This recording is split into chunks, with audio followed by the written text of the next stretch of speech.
नमस्कार दोस्तों, आप सभी का आज की क्लास बीएड और डीएलएड जनरल मेंटल एबिलिटी की 5 नंबर की क्लास में सभी दोस्तों का स्वागत है। सभी दोस्तों से एक ही रिक्वेस्ट है कि यदि जो भी साथी फर्स्ट बार आए चैनल पर वो चैनल को जरूर सब्सक्राइब कर ले और अपने मित्रों तक इस क्लास को जरूर शेयर कर दीजिए, लाइक एंड शेयर जरूर कर दीजिए। चलिए वीडियो को आगे बढ़ाते हैं और क्वेश्चन को सोल्व करते हैं फर्स्ट नंबर का। आपके सामने क्वेश्चन है, यदि हैंडल को AHDNL के रूप में कोडित किया जाता है तो डिस्टेंस को किस रूप में कोडित किया जाएगा। तो हैंडल को जमा लेते हैं यहाँ पे HANDLE। अब इसमें कोड क्या किया, इसने उल्टा अपोजिट कर दिया, DN को भी यहाँ पे चेंज कर दिया, EL को भी चेंज कर दिया, इस प्रकार से जमा रखा है। तो डिस्टेंस को इसी प्रकार जमा लेते हैं हम, IDTSNAEC। तो ये वाला जहाँ पे लिखा है IDTSNEC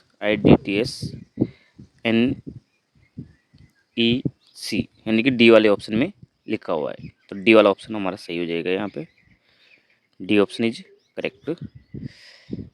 आगे चलते नेक्स्ट क्वेश्चन पे। क्वेश्चन है हमारा नेक्स्ट, देखिए यहाँ से किसी सांकेतिक भाषा में आई एम एंग्री का चिंग लिंग लू, आई आई इट फ्रूट्स का लिंग ली मोन और आई एम दृष्टि का अर्थ है लू सू लिंग।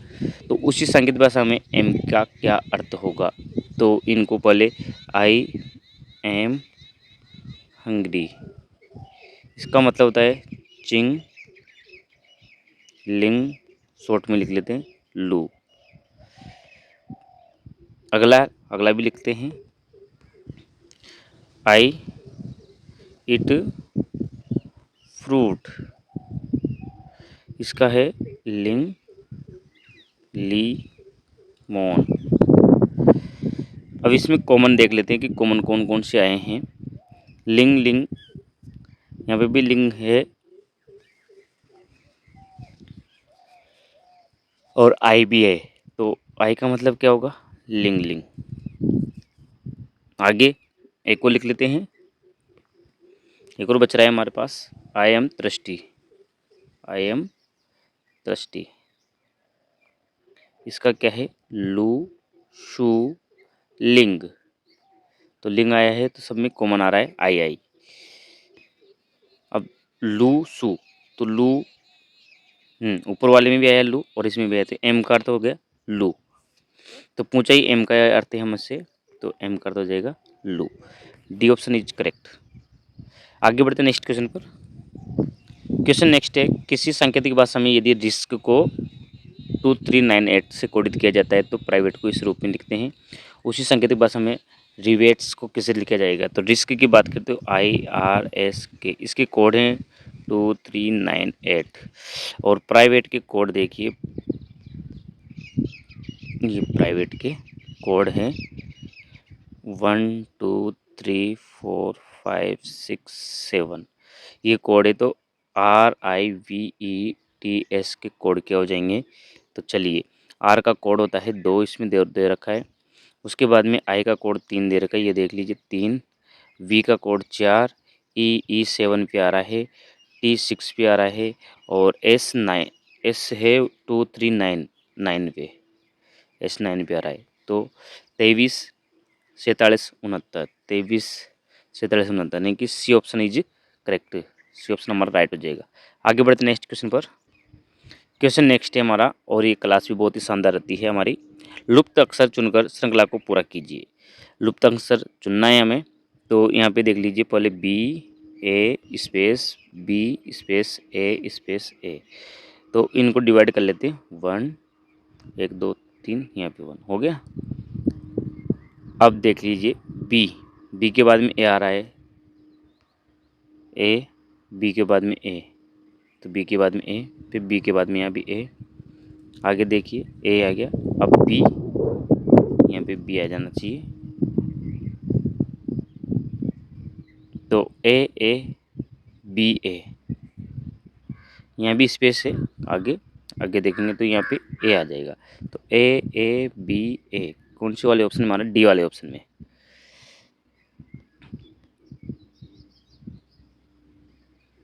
आगे बढ़ते हैं नेक्स्ट क्वेश्चन पर, डी वाला ऑप्शन हमारा इसमें करेक्ट हो जाएगा। क्वेश्चन नेक्स्ट है हमारा, लुप्त अक्षर को चुनकर श्रृंखला को पूरा कीजिए। श्रृंखला है O Q space O Q Q space space Q Q और ए स्पेस, इनको जमा लेते हैं ओ क्यू, यानी कि 3 अक्षरों में ले लेते हैं हम।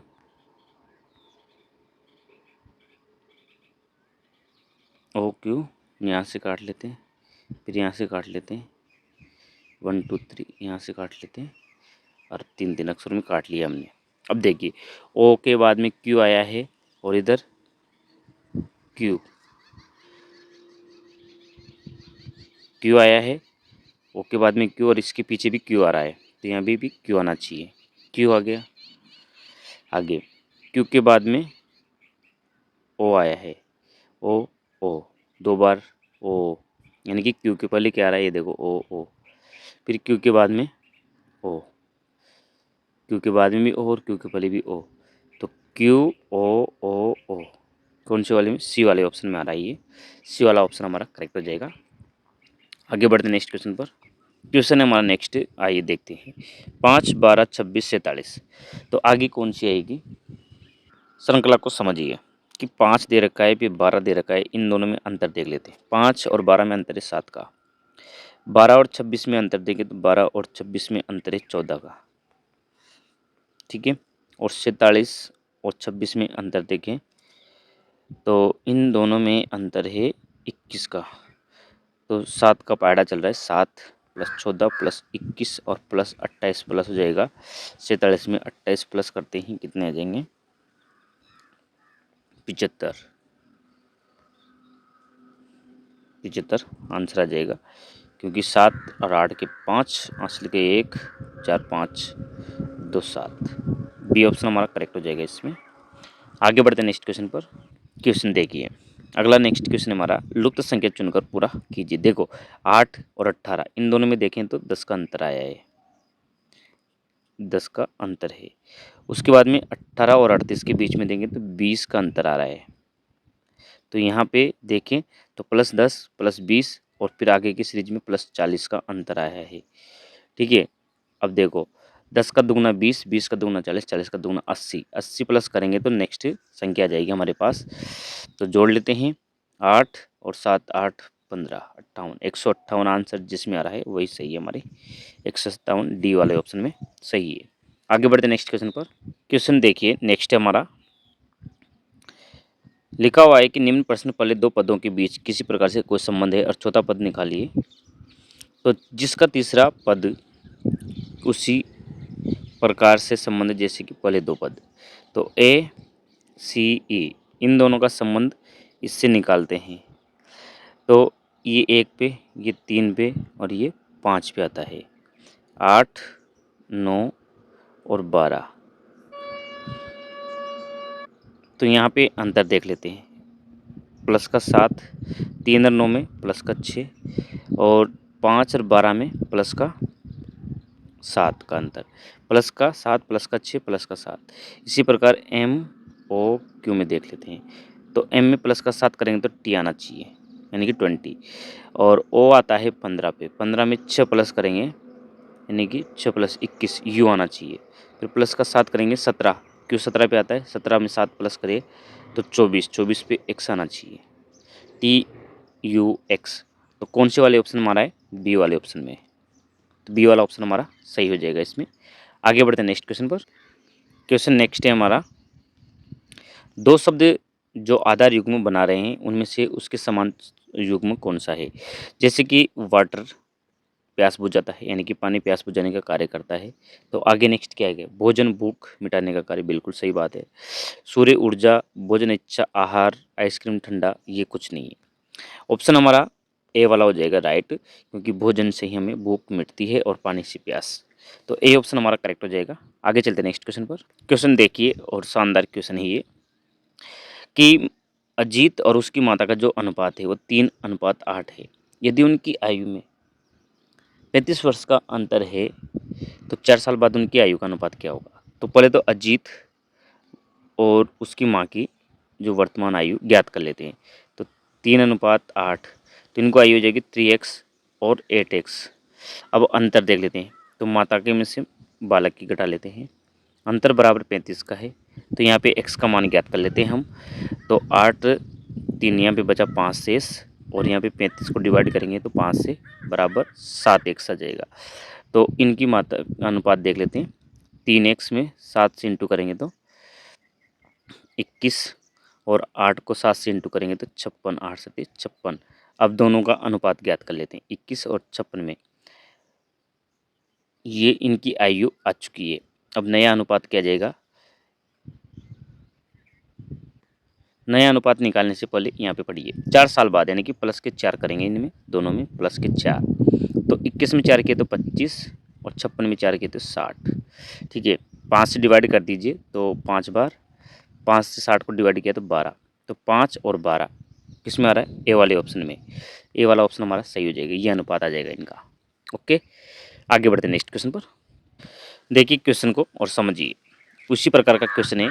पिता उम्र में अपने बेटे के 4 गुना है, और 4 साल बाद उन दोनों की आयु का जो टोटल योग होगा वो 43 वर्ष होगा। बेटे और पिता की आयु ज्ञात करनी है।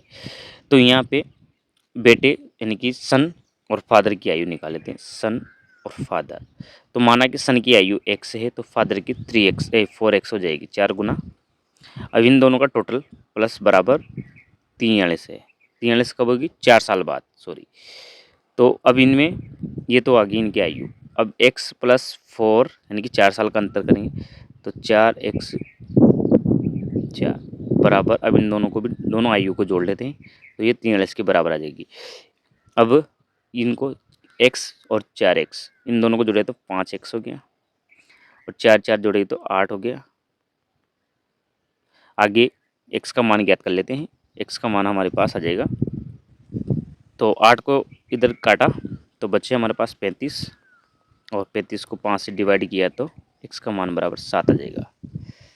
ओके, तो बेटे की आयु 4 साल बाद 7 वर्ष हो जाएगी। तो पिता की कितनी होगी, 28, क्योंकि इसमें मान रखेंगे अपन, तो इनकी आयु आ जाएगी 27 और 28, 7 और 28, सॉरी 7 और 28। तो कौन से ए वाले ऑप्शन में आ रहा है, तो ए वाला ऑप्शन हमारा करेक्ट हो जाएगा। आगे बढ़ते हैं नेक्स्ट क्वेश्चन पर। क्वेश्चन है बहुत ही शानदार तरीके का क्वेश्चन है। ए और एफ तक 6 लोगों का समूह है, जिसमें से 2 तो जोड़े हैं। डी ए की दादी है। तो डी क्या है, ए की दादी। तो ए की दादी कौन है, डी, ये दादी है। ओके, दादी है। बी की माता है। डी ए की तो दादी है, ये ए की क्या है, ये दादी। लेकिन बी, बी की क्या है, ये माता है, ये बी की माता भी है। सी बी की पत्नी है। सी, जो सी है वो क्या है, बी की पत्नी, बी की पत्नी है। एफ और एफ की माता है। बी की पत्नी है, लेकिन एफ, जो एफ है इसकी क्या है, मदर, माता भी है। एफ ई की पोती है। एफ क्या है, ई की पोती। तो ई यहाँ पे जमा लेते हैं। ई की पोती कौन है, एफ, ये एफ क्या है, पोती है। तो यानी कि दादा हो गया, ये दादी होगी, ये दोनों का संबंध एक हो गया, ये दादा हो गया। ठीक है, अब पूछा गया सी ए से कैसे संबंधित है। तो सी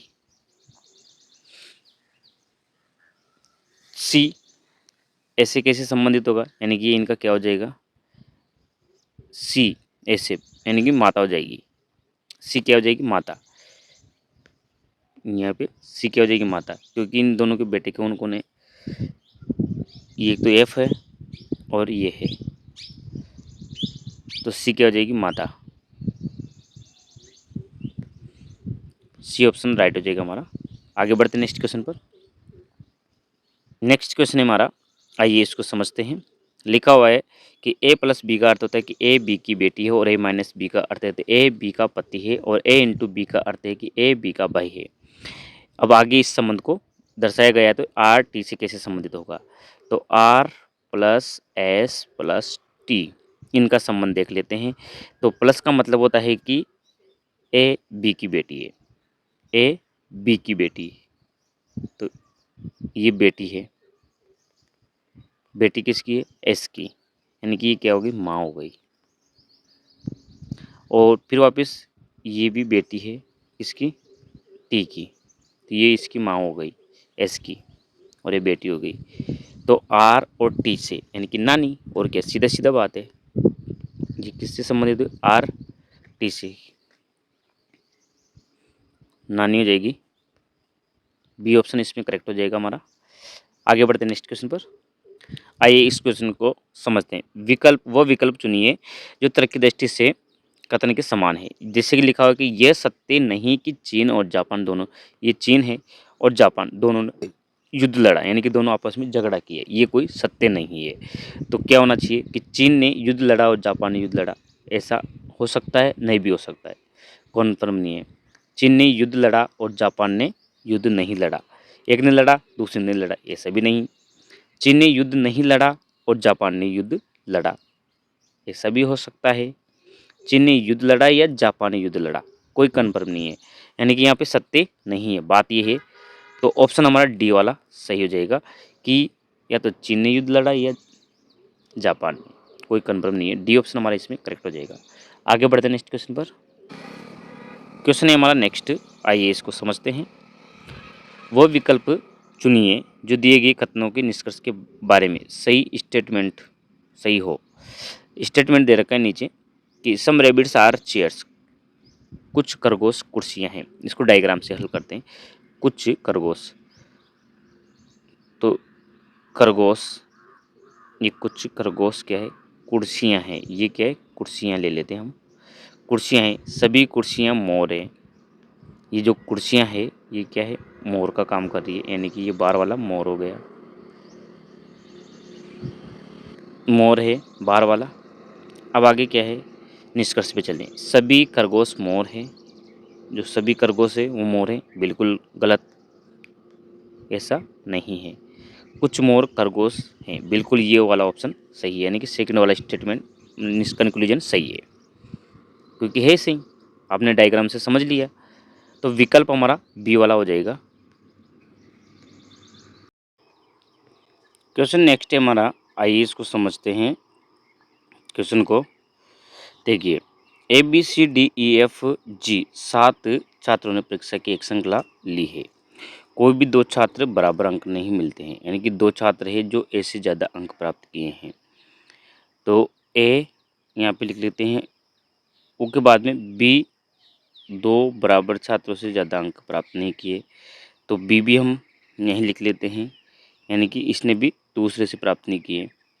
हर बार या तो सी ने उच्चतम, सी कहाँ है, उच्चतम सबसे ज़्यादा इसने, और ई न्यूनतम यानी कि सबसे कम वाली इधर जमा लेते हैं, हासिल किए। फिर वैकल्पिक रूप से डी ने उच्चतम और बी अथवा एफ ने न्यूनतम अंक हासिल किए। अब एफ और बी ये दोनों ने, बी अथवा एफ ने न्यूनतम, तो बी से एफ, और डी ने उच्चतम मतलब ई से ज़्यादा किए अंक हासिल किए। निम्न में से प्राप्त अंकों का सही संभव, यहाँ पे संभव की बात करिए, अवरोही क्रम, यानी कि संभावना क्या रह सकती है, कौन सा क्रम बन सकता है। अब हमारे पास बचा कौन, जी, तो जी को यहाँ सेट कर लेते हैं। तो ये देख लीजिए बन गया C G A B F D E, ये क्रम बन गया संभावित। तो हमारा ऑप्शन कौन सा जाएगा, डी वाला करेक्ट। आगे बढ़ते नेक्स्ट क्वेश्चन पर। क्वेश्चन है नेक्स्ट, आइए इसको समझते हैं। क्वेश्चन है, 60 छात्रों की कक्षा में जहां लड़कियों की संख्या लड़कों से दोगुनी है। रमेश ऊपर से 17वें स्थान पर है और रमेश से पहले 9 लड़कियां हैं, तो उसके बाद कितने लड़के हैं। लड़कों की संख्या हमें ज्ञात करनी है कि कितने हैं। 60 है टोटल स्टूडेंट, तो माना कि x लड़के हैं तो 2x के जाएंगे लड़कियां, तो दोनों को प्लस कर देते हैं तो 60 छात्र के बराबर आ जाएंगे। तो x का मान कितना आ जाएगा, 2x 3x डिवाइड 20। तो x बराबर 20 यानी कि छात्र की संख्या कितने 20 और छात्राओं की संख्या होगी 40। ठीक है, ये तो हो गई। इसमें पूछा है कि 17वें स्थान पर कौन है, रमेश। तो 17वें स्थान पर कौन है, रमेश है। तो 17 में से 9 माइनस कर लेते हैं तो कितने लड़के बचे हमारे पास, 8। तो 8 तो इधर बचे,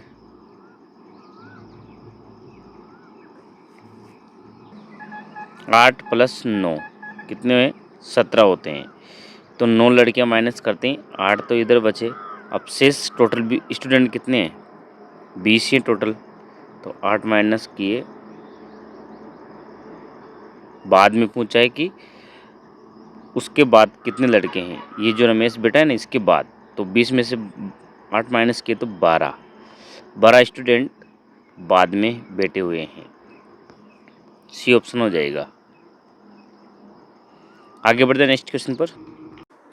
क्वेश्चन है हमारा, ए किसी कार्य को 18 दिन में पूरा करता है तो बी उसी कार्य को 9 दिन में पूरा करता है ना। वे कार्य एक साथ शुरू करते हैं लेकिन ए क्या होता है, चला जाता है। बी बचा हुआ कार्य 3 दिन में पूरा करता है। तो ए और बी दोनों ने कितने दिन काम किया, ये करना है।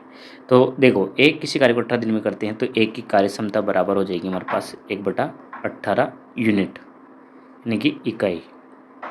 ये ए की कार्य क्षमता होगी।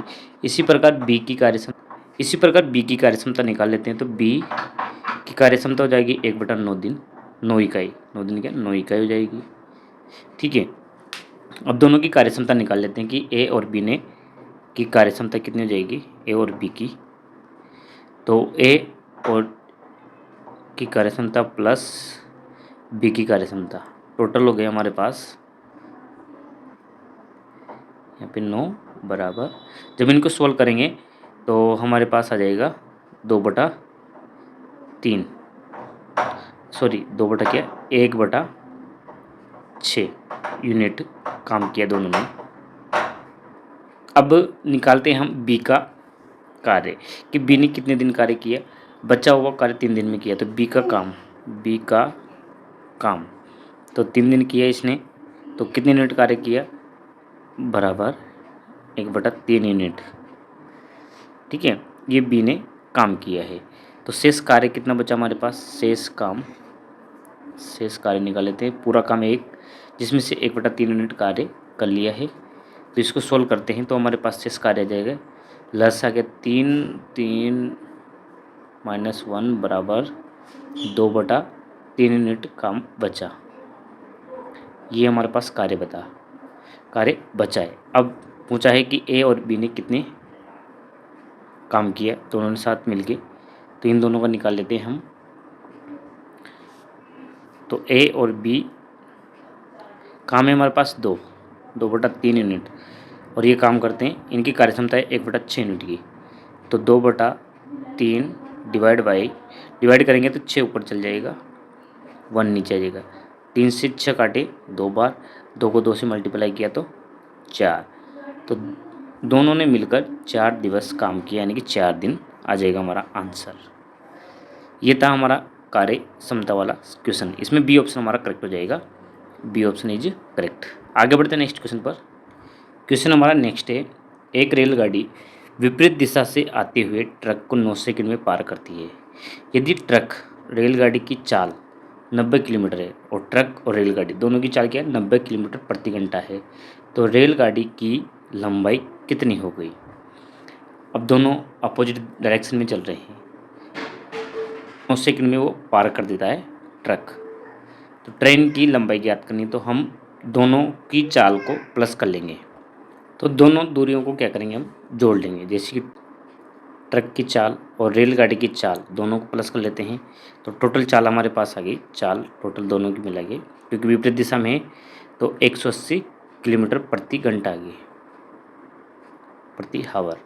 अब इनकी चाल बराबर दूरी बटा समय, यानी कि हमें दूरी ज्ञात करनी है, यानी कि ट्रेन की लंबाई, दूरी यानी लंबाई, ये फॉर्मूला है इसका। तो दूरी बराबर क्या हो जाएगी, दूरी बराबर चाल इंटू समय, चाल इंटू समय। अब इनको जमा लेते हैं सवाल के रूप में। तो चाल है हमारे पास 180 किलोमीटर प्रति घंटा। अब घंटे को सेकंड में बदलेंगे तो 5/18 से डिवाइड कर लेंगे, इंटू 9 सेकेंड, समय 9 सेकेंड। तो 18 से ये काट दिया 10 बार, 10 को 5 से किया तो 50, 50 को 9 से किया तो 450 मीटर आंसर आ जाएगा। 400 मीटर आंसर। डी ऑप्शन हमारा इसमें करेक्ट हो जाएगा। आगे बढ़ते हैं नेक्स्ट क्वेश्चन पर। क्वेश्चन देखिए और समझिए। कथन दे रखा है कि, कथन है कि क्रोध ऊर्जा है। क्रोध, ये मान लो क्रोध है अंदर का, और क्रोध क्या है? ऊर्जा है, जो अधिक सक्रिय तरीके से और इसे कैसे चैलेंज किया जाए, ये अपने आप में क्या है? कौशल है। जो क्रोध है ऊर्जा है, जो अधिक सक्रिय तरीके से और इसे कैसे चैलेंज किया जाए, ये अपने आप में क्या है? कौशल है। तो स्पष्ट मान्यता देखिए, क्रोध को चैलेंज करने की आवश्यकता है। क्रोध को, जो क्रोध है बार वाला, इसको चैलेंज कर सकते हैं क्या? नहीं कर सकते। तो ये वाला निष्कर्ष, केवल कुशल लोग ही क्रोध को ऊर्जा में बदल सकते हैं, ये बिल्कुल सही है। तो ऊर्जा को केवल जो कुशल लोग ही क्रोध को, जो क्रोध है, क्रोध को ऊर्जा में बदल सकते हैं कुशल लोग। यानी कि यहाँ पे एक बात आई थी कि ये अपने आप में एक कौशल है। जो क्रोध ऊर्जा है, और ऊर्जा क्या है? एक अपने आप में एक कौशल है। तो इसको वे व्यक्ति कर सकते हैं कंट्रोल, जो कुशल लोग होते हैं वही इसको ऊर्जा में बदल सकते हैं। यानी कि सेकंड मान्यता इसमें सही हो जाएगी। तो इसमें ये बी वाले में आ रही है, यदि केवल धारणा सेकंड नहीं थे तो। बाकी ऑप्शन नहीं है इसमें, तो बी ऑप्शन हमारा इसमें करेक्ट हो जाएगा। आगे बढ़ते हैं नेक्स्ट क्वेश्चन पर। क्वेश्चन है नया। क्वेश्चन देखिए, 5:12 के अनुपात में दो संख्याएं हैं, उन दोनों संख्याओं में क्या जोड़ा जाए कि उनका नया अनुपात 3:4 में बन जाए। तो एक संख्या है 5, एक है 12। अब इनमें हमने मान लो कि x जोड़ दिया दोनों में, तो नया अनुपात क्या जाएगा इनका? 3:4। इन दोनों को वज्र गुणा करते हैं, 3 को 12 प्लस x से गुणा करते हैं तो 36x प्लस 3x बराबर 5 4 पंजे 20 प्लस 4x। 3x में से 4x माइनस की, 4x में से 3x माइनस किया तो हमारे पास x शेष बच गया। 36 में से 20 माइनस किया तो 16। तो x का मान कितना है? 16। तो 16 जोड़ेंगे तो नया अनुपात 3:4 आ जाएगा 16। 16 प्लस करेंगे तो डी ऑप्शन हमारा इसमें करेक्ट हो जाएगा। आगे बढ़ते हैं नेक्स्ट क्वेश्चन पर। क्वेश्चन हमारा नेक्स्ट है, आइए इसको समझते हैं। किसी एक दिन फॉरेक्स ने सूचित किया कि वन USD 45 इनर के बराबर है, और 1 इनर बराबर, इनर का मतलब इंडियन रुपीज़ 3 येन के बराबर है। तो मेरे पास बचे हुए 21,000 इनर है, यानी कि इंडियन रुपीज़ है। तो मैंने 200 USD खरीद लिए, और बाकी भारतीय मुद्रा का उपयोग मैंने येन खरीदने में किया। तो लेन देन के बाद मेरे पास कितने येन थे? अब 200 USD का मतलब हो गया कि 200 मल्टीप्लाई 45 बराबर 9,000 रुपये। तो मैंने 9,000 रुपये तो USD खरीदने में कर दिए। तो बचे मेरे पास कितने? 21,000 में से 9,000 माइनस किए तो 12,000 शेष बचे। ठीक है, 12,000 शेष रुपये बचे। उसमें से एक रुपये में 3 एन आते हैं, तो 12,000 में कितने आ जाएंगे? तो इसको 3 एन को 12,000 से इंटू कर दीजिए, तो 12 3 36,000 एन हमारे पास प्राप्त हो जाएंगे। तो ऑप्शन हमारा डी वाला सही हो जाएगा। D option is correct. आगे बढ़ते हैं नेक्स्ट क्वेश्चन पर। एक आयताकार क्षेत्र की भुजाएं हैं 3:4 के अनुपात में। यदि इस क्षेत्र का क्षेत्रफल है 7500 सेंटीमीटर वर्ग, तो 50 पैसा प्रति मीटर की दर से क्षेत्र में बाड़ा लगाकर घेरने की लागत कितनी होगी? यानी कि परिमाप ज्ञात करना है हमें। ये हमारे पास बाड़ा है, और इसका अनुपात 3 और 4 का है। ठीक है, अब हमें भुजाएं ज्ञात कर लेनी है। पहले तो 7500 सेंटीमीटर को हम मीटर वर्ग में बदल लेते हैं। सेंटीमीटर को मीटर वर्ग में बदलते हैं। पहले तो 7500 सेंटीमीटर है, तो मीटर वर्ग में बदलेंगे तो 10,000 से इंटू करेंगे, 2 जीरो से 2 जीरो कट गई, 0.75 मीटर स्क्वायर हो गया ये। अब इसको भुजाएं ज्ञात कर लेते हैं। तो माना कि 3x एक भुजा है इंटू 4x एक है, तो बराबर है 0.75 मीटर के बराबर है। 4 और 3 12x स्क्वायर हो गए। 12.75 को डिवाइड कर लेते हैं 12 से, तो हमारे पास आ गए 0.625। 625 को x का अंडर रूट कर देते हैं, तो 0.25 मीटर ये हमारे पास x का मान आ गया है। अब दोनों भुजाएं ज्ञात कर लेते हैं। 3x 4x का कितना हो गया, 3x का तो होगी एक भुजा 0.75 मीटर और 4x की हमारे पास होगी 1 मीटर। अब दोनों का परिमाप ज्ञात कर लेते हैं, तो दोनों को जोड़ लेते हैं, ये वाली लाइन और इस वाली लाइन को जोड़ लेते हैं।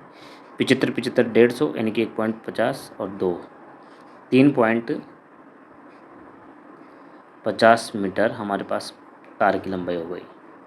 अब खर्च निकालते हैं, तो 50 पैसे प्रति मीटर की दर से दे, तो 50 से गुणा कर लेते हैं इनको दोनों को,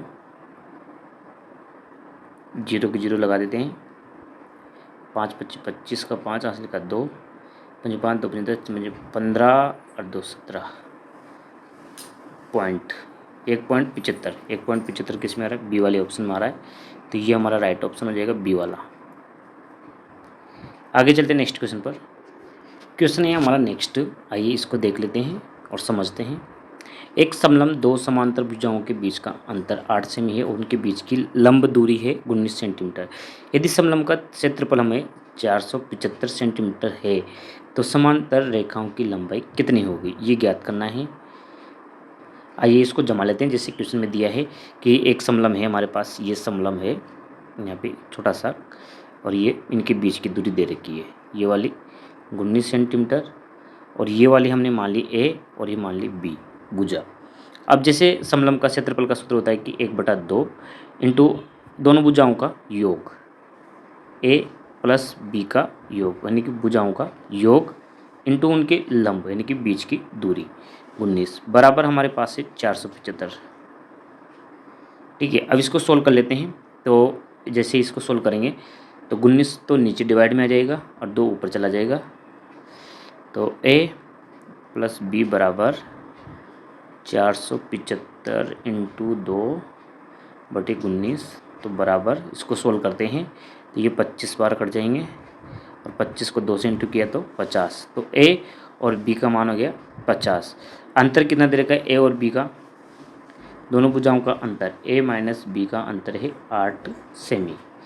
तो ठीक है, इसमें ये समीकरण नंबर 1 होगी और ये नीचे आ गई हमारे पास a प्लस बी वाली समीकरण 50 वाली नंबर 2 वाली।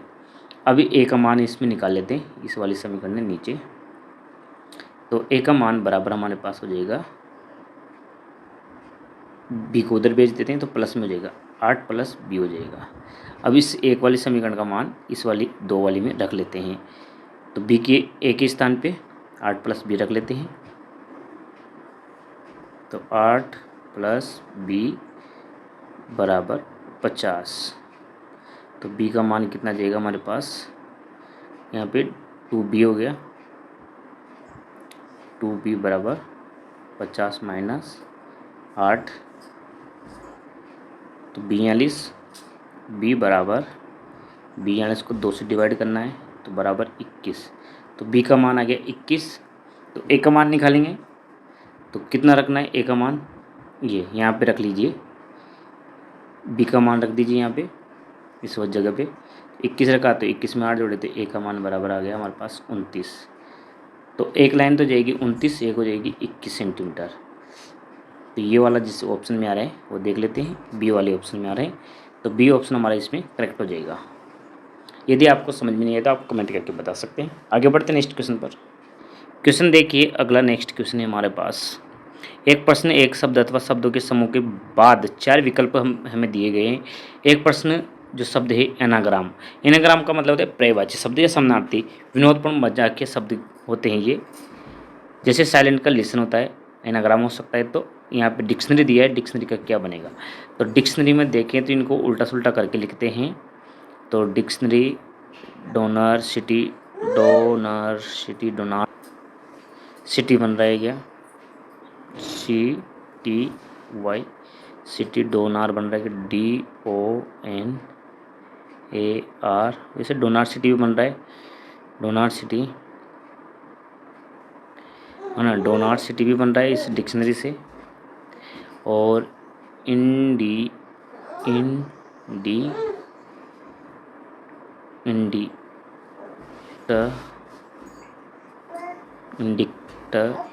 इंडक्टरी भी बन रहा है, इंडक्टरी, यहाँ पे इंडक्टरी करते हैं तो इंडक्टरी भी बन रहा है। RNA टोक्यो ये कोई है नहीं, डिक्टेटरी भी नहीं है, डोनाट सिटी बन रहा है और इंडक्टरी भी बन रहा है। तो सही ऑप्शन हमारा है इंडक्टरी हो जाएगा।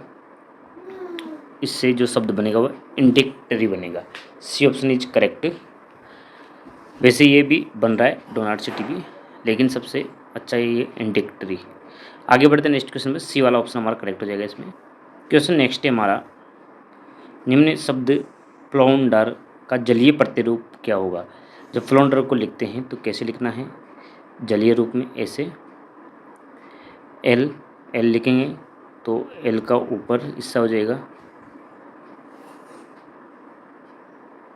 ये इस प्रकार, ओ का ओ रहेगा, यू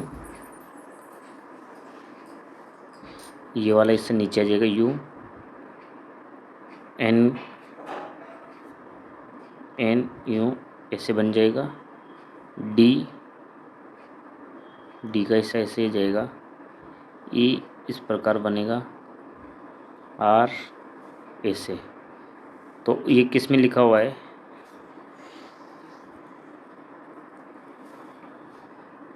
जलीय प्रतिरूप में देखिए। हाँ, पहला वाला तो कट ही गया, क्यों, क्योंकि इसमें यू है ही नहीं शामिल। उसके बाद डी वाला भी कट गया क्योंकि इसमें भी डी दूसरी जगह भी आ रहा है। अब आगे देखते हैं कि FLOUN भी सही आ रहा है, डी, लेकिन इसमें जो डी के बाद में एल आ रहा है तो यहाँ पे डी के बाद एल आ नहीं रहा है, तो ये भी कट गया। तो बचा कौन सा ऑप्शन हमारे पास, सी वाला। सी ऑप्शन हमारा करेक्ट हो जाएगा, ये वाला बन रहा है हमारे पास, तो सी वाली में आ रहा है। आगे बढ़ते हैं नेक्स्ट क्वेश्चन पर। क्वेश्चन देखिए और ध्यान से समझिए। नीचे दिए गए क्रम को अगली आकृति में कौन सी आती है। फर्स्ट नंबर पे देखिए कि यहाँ पे 3 लाइनें दे रखी है, अगली में 3 लाइन, उसके बाद में वर्ग आ गया, फिर वर्ग आया, वर्ग के अंदर अगली लाइन में पंचभुज आ गया, फिर पंचभुज आ गया तो अगले में क्या आएगा, पंचभुज के अंदर षटभुज आ जाएगा। क्या आ जाएगा, षटभुज वाली। तो पंचभुज के अंदर षटभुज कौन सा है, सी वाली में। सी वाला ऑप्शन करेक्ट हो जाएगा हमारा, सी ऑप्शन इज करेक्ट। आगे चलते हैं नेक्स्ट क्वेश्चन पर। क्वेश्चन नेक्स्ट है हमारा, आइए इसको देख लीजिए। यदि नीचे दिए गए 2 वर्ग अतिव्यापित होंगे तो निम्न में से कौन सा वर्ग बनेगा। अतिव्यापित का मतलब होता है कि एक दूसरे के ऊपर पूर्णतः ढक ले। तो अब इन दोनों आकृतियों को ध्यान से देखें तो इसमें ये वाला हिस्सा इसके बराबर हो रहा है, ठीक है, ये सफ़ेद वाला इसके बराबर आ रहा है, और ये काला हिस्सा इसके बराबर आ रहा है, ये काला हिस्सा इसके बराबर आ रहा है, और नीचे वाला इसके बराबर आ रहा है। तो जब इन दोनों को, इस आकृति को हम ढकते हैं, एक दूसरे के ऊपर रखते हैं, तो ये पूरी तरह काला हो जाएगा, यानी कि ये वाला कोना वाला इसको ढक लेगा, यानी कि पूरी आकृति हमारे ये काली हो जाएगी, पूरी आकृति में ढक लेगी। तो बी ऑप्शन हमारा राइट हो जाएगा, इसमें बी ऑप्शन इज करेक्ट, पूर्णतः ढक लेगी, ये ब्लैक हो जाएगा पूरा। तो बी ऑप्शन इसमें करेक्ट। आगे बढ़ते हैं नेक्स्ट क्वेश्चन पर। क्वेश्चन है हमारा नेक्स्ट, नीचे दिए गए क्रम को अगली आकृति कौन सी आती है इसका पता लगाना है। तो फर्स्ट वाली में देखें तो ये वाला इससे यहाँ पे है, अगली वाली में कहाँ पे आया, 1 2 2 डिब्बे छोड़ के यहाँ पे अगली में आ गया, फिर वापस यानी कि इस प्रकार राउंड काटा, फिर वापस ऐसे राउंड काटा, लेकिन एक डिब्बा छोड़ा, एक डिब्बा छोड़ा। अगले में वापस इस प्रकार राउंड काटा और 2 डिब्बे लिए, यानी कि 1 2 3, 2 वाला लिया। तो अगले में वापस ऐसे राउंड काटेगी और एक डिब्बा लेगी, ये वाली क्या करती है, तो ये यहाँ है तो ये एक डिब्बा पीछे आ जाएगी, एक डिब्बा पीछे। कौन से वाले में, इसमें आ जाएगा और अगला इसमें आ जाएगा। कौन सी वाले में, ये सी वाले ऑप्शन में आ रहा है, देख लीजिए। सी ऑप्शन हमारा करेक्ट हो जाएगा इसमें, सी ऑप्शन इज करेक्ट। आगे बढ़ते हैं नेक्स्ट क्वेश्चन पर। और ये लीजिए हमारा आज की क्लास का लास्ट क्वेश्चन। जिन दोस्तों ने अभी तक भी चैनल को सब्सक्राइब नहीं किया है वो इस चैनल को ज़रूर सब्सक्राइब कर लें और अपने मित्र साथियों तक इस क्लास को ज़रूर शेयर कर दीजिए। चलिए इसको क्वेश्चन को हल कर लेते हैं। निम्न आकृति में कितने त्रिकोण है।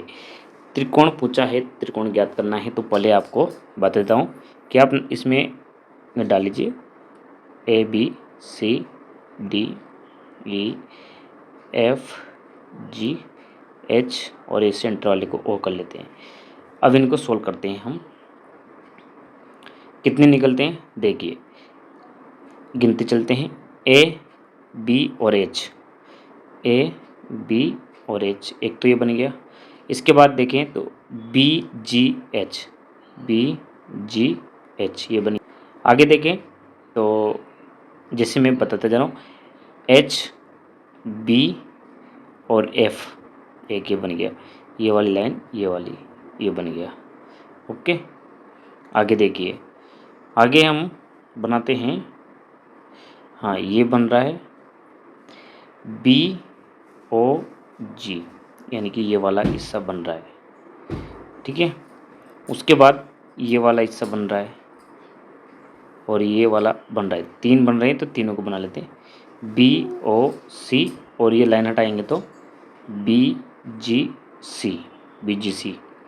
इसी प्रकार इधर भी नीचे वाले में, ये वाली में एक तो ये बन रहा है, तो कौन सा बना है, CFG। और इसके बाद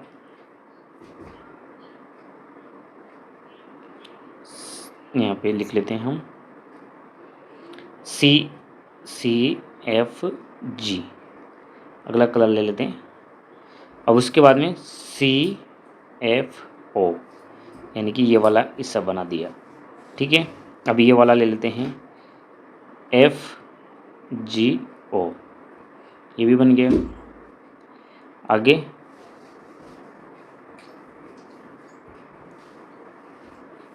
नेक्स्ट में चलते हैं, CFD,